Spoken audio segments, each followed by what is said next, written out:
Hello friends, welcome back to my channel. कैसे हैं आप सब? होप आप सब अच्छे होंगे।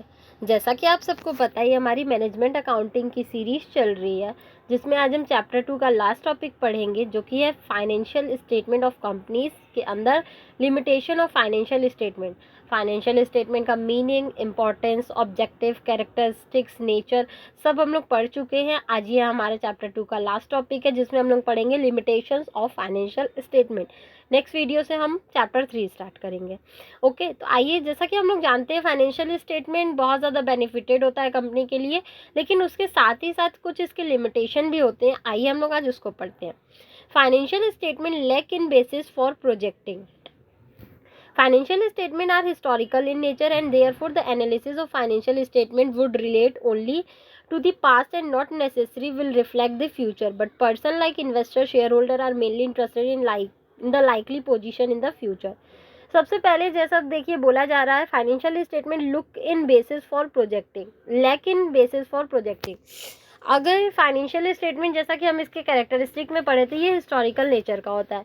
मतलब पास्ट में जो भी इवेंट्स हो चुके हैं पैसे से रिलेटेड, फाइनेंस से रिलेटेड, उससे सारी चीज़ें, उससे सारे रिलेटेड इन्फॉर्मेशन हमें ये देता है।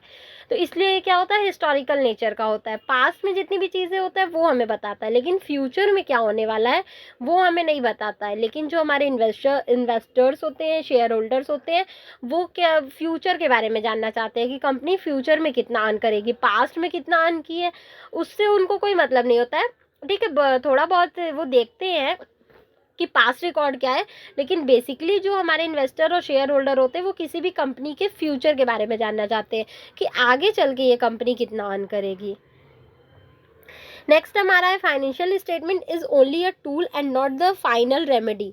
बोला जा रहा है फाइनेंशियल स्टेटमेंट एक केवल टूल की तरह काम करता है, ये कोई फाइनल रेमेडी नहीं होती। आइए इसको डिटेल में पढ़ते हैं। Financial statements are tool to measure the profitability and financial strength of the concern. In the analysis of financial statement, the personal judgment of the analyst is more important. Therefore, he should not depend on the single ratio before reaching any conclusion. He should calculate several other ratio.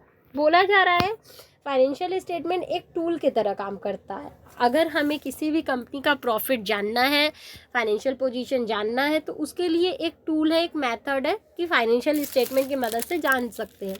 लेकिन जो भी हमारे personal judgement होते हैं, जब हम लोग financial statement को एनालाइज करते हैं, तो पर्सनल जजमेंट हमारा, जो उसको एनालाइज कर रहा है उसका पर्सनल जजमेंट बहुत ज़्यादा इम्पॉर्टेंट होता है।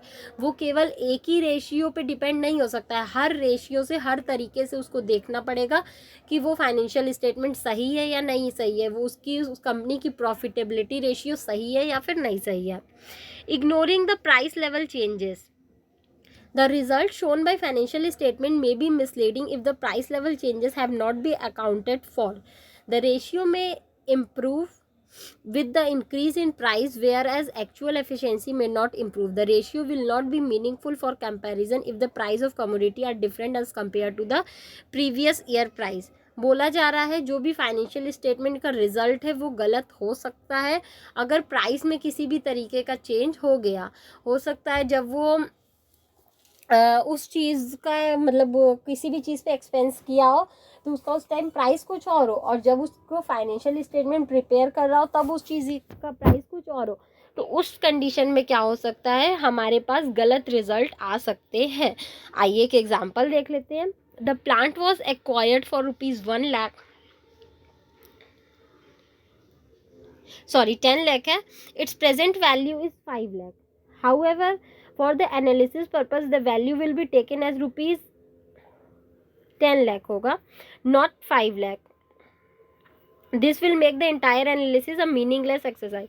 जैसा बोला जा रहा है, एक प्लांट हम लोग लिए जो जिसकी वैल्यू थी 10 लाख रुपीज़, ठीक है, लेकिन जब हम लोग उसको खरीदे थे, ठीक है, कोई भी प्लांट एंड मशीनरी को जब हम लोग खरीदे तो उसकी वैल्यू थी 10 लाख रुपीज़, लेकिन यूज़ करते गए उस पर डेप्रिसिएशन लगता गया तो उसकी जो प्रेजेंट वैल्यू है ना, उसकी वैल्यू हो गई 5 लाख रुपीज़।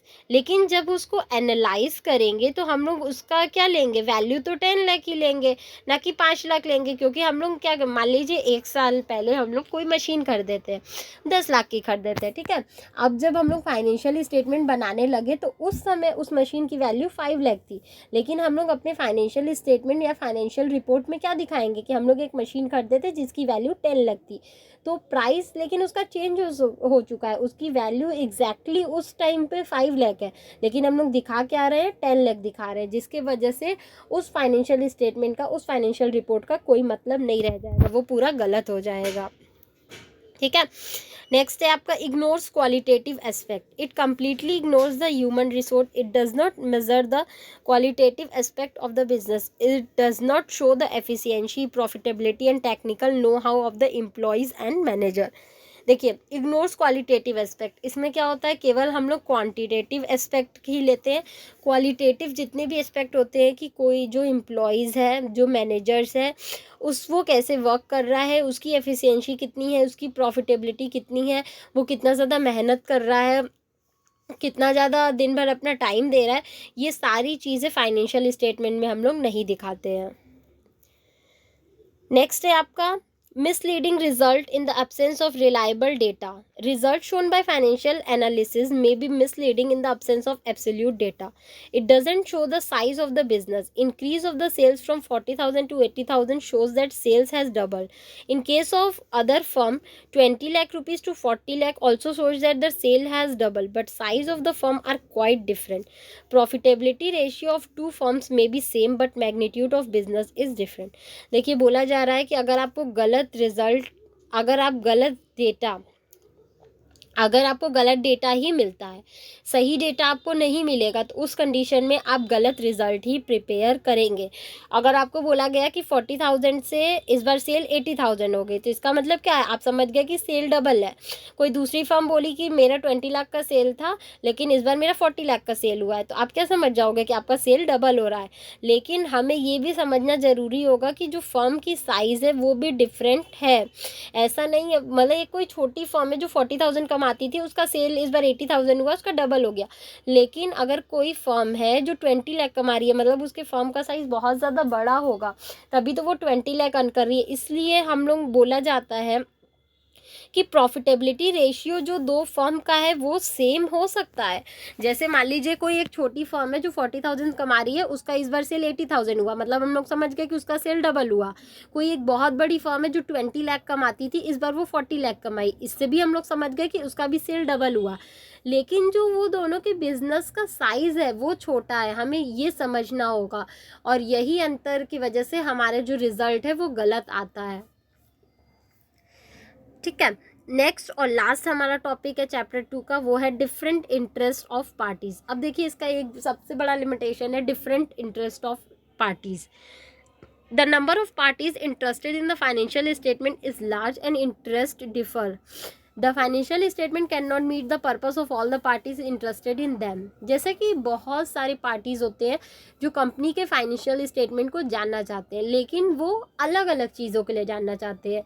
तो पार्टीज इतने ज़्यादा हैं, मतलब मेंबर्स इतने ज़्यादा है जो इतनी सारी चीज़ों के बारे में जानना चाहते हैं, और एक फाइनेंशियल स्टेटमेंट अकेला वो सारी उनके इंटरेस्ट को पूरा नहीं कर पाएगा, उनकी रिक्वायरमेंट को पूरा नहीं कर पाता है। जैसे example, investor, management, employees are mainly interested in the profitability of the business. जो इन्वेस्टर है, मैनेजमेंट है, एम्प्लॉयज़ है, वो केवल क्या है, उस बिजनेस के प्रॉफिट में इंटरेस्टेड है कि वो कंपनी, वो बिजनेस, वो एंटरप्राइज, वो ऑर्गेनाइजेशन कितना प्रॉफिट अर्न कर रही है, वो केवल उसी के बारे में जानना चाहते हैं। तो इसलिए वो केवल क्या करेंगे, फाइनेंशियल स्टेटमेंट को उसी के लिए यूज़ करेंगे। वो देख लेंगे कि कंपनी प्रॉफिट कितना अर्न करती है और कितना कर रही है, ठीक है। तो वही बोला जा रहा है कि मेंबर्स इतने ज़्यादा हैं और हर एक मेंबर की इंटरेस्ट अलग है, हर एक मेंबर का डिमांड अलग है। वो ऐसा नहीं कि अगर हम प्रॉफिट के लिए जानना चाहते हैं, उनके फाइनेंशियल स्टेटमेंट को देखना चाहते हैं, तो दूसरे लोग भी उसके प्रॉफिट के लिए ही देखना चाहे। हो सकता है दूसरे लोग किसी और चीज़ के लिए देखना चाहे, उसकी गुडविल के लिए देखना चाहे, उसका रेपुटेशन के लिए देखना चाहे, किसी भी चीज़ के लिए वो देखना चाहते हैं। तो यही बोला जा रहा है कि पार्टीज इतने ज़्यादा हैं और उनका इंटरेस्ट अलग अलग है, सारे लोगों का इंटरेस्ट पूरा करना पॉसिबल नहीं हो पाता है एक फाइनेंशियल स्टेटमेंट की रिपोर्ट से। बेसिकली ये हमारे कुछ लिमिटेशंस थे। होप आपको ये टॉपिक समझ में आया होगा। फिर भी किसी को कहीं कोई भी प्रॉब्लम हो तो आप मुझे कमेंट सेक्शन में कमेंट करके पूछ सकते हैं।